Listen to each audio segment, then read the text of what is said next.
Hi, I wanted to talk to you today about plotting your work.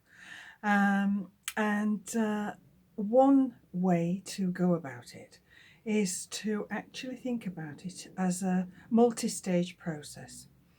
So first of all, what I do is I think in broad terms about uh, the actual story that I'm trying to make. I know that sounds obvious, but one of the guidelines of that is thinking about the adage about character, obstacle, goal. So what you do is you can think about who is your character, who is the main character, characters. What is the goal? What are they trying to achieve? And then, of course, to make the story, what are the obstacles that he or it they encounter to actually make the story? So, in between the beginning and the end, there are lots and lots of twists and turns, and eventually, hopefully, as for a satisfactory ending, the goal is achieved. So, when I'm thinking about a story, then I plot out the main way markers, as it were. And when I've plotted out the way markers and actually researched enough to find out about most of the places and people that I might be writing about, what I do then is I start to actually type it out, word process it, and actually write. And I find this a very, very quick part of the process. I write it out as a bare skeleton of the plot. And I may well get almost to the end, almost to the resolution. Before then, I think, right, okay, now what I have to do is I know roughly the way. As in a way, we might get a map out and say, right, okay, I'm going from London to York. I know that mainly it's M1 and a couple of other roads, but actually, when you actually get on those roads, you might need to know a few other turnings. So then what I do is I go back right to the beginning again and I start to flesh out the skeleton of the plot. So now at each chapter, I actually put in more detail, more twists and turns, and start to actually flesh out those characters and the plot. Now, of course, in any of those chapters, what we might do is, like we might on a main road, we might take a little detour off into a little escapade or something, but that brings us back to the main aim of where we are going.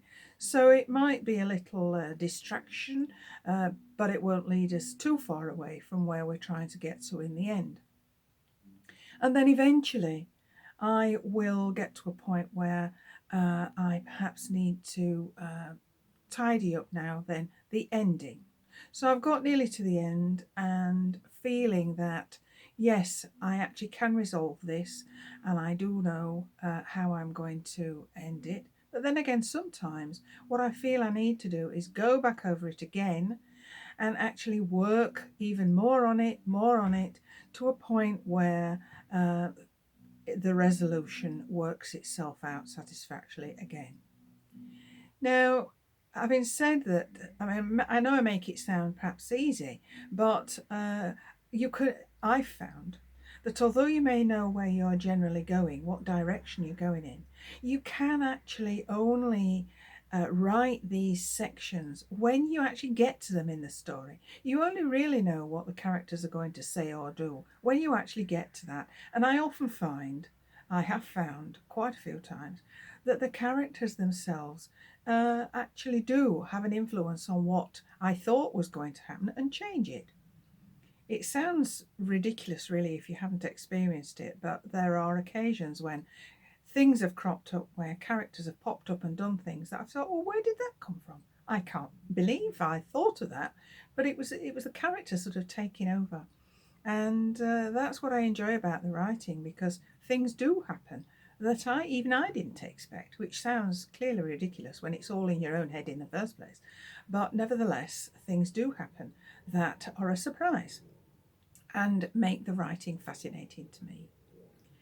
And so, what we end up with then is something that is a clear process. And personally, I find that this method I found of working means that at any given time I can stop and research to flesh out places, names, places with a character, a certain terrain, to be able to describe them better.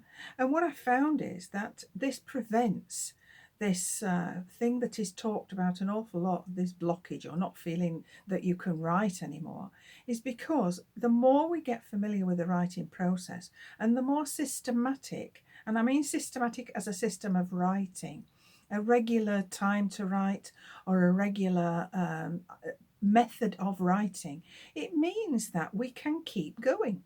So that actually this idea of having a block perhaps is not quite so frequent as it might be.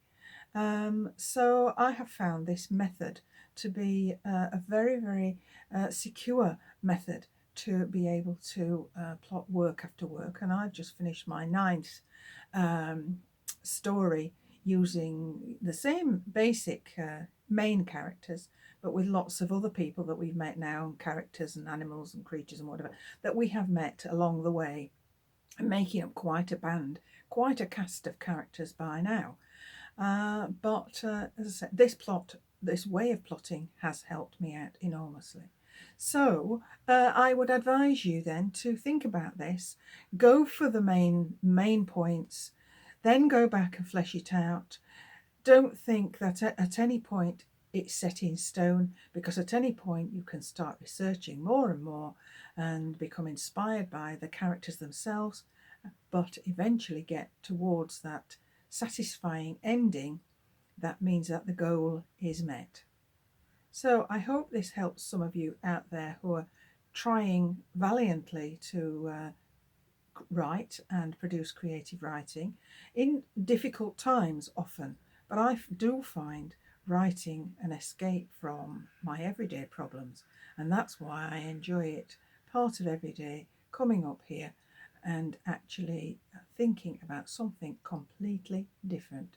I hope you too can enjoy some me time and write happily yourselves. Till next time, this is Val Girling. Thank you for listening, if you've actually listened to the end. Thank you very much indeed. Bye.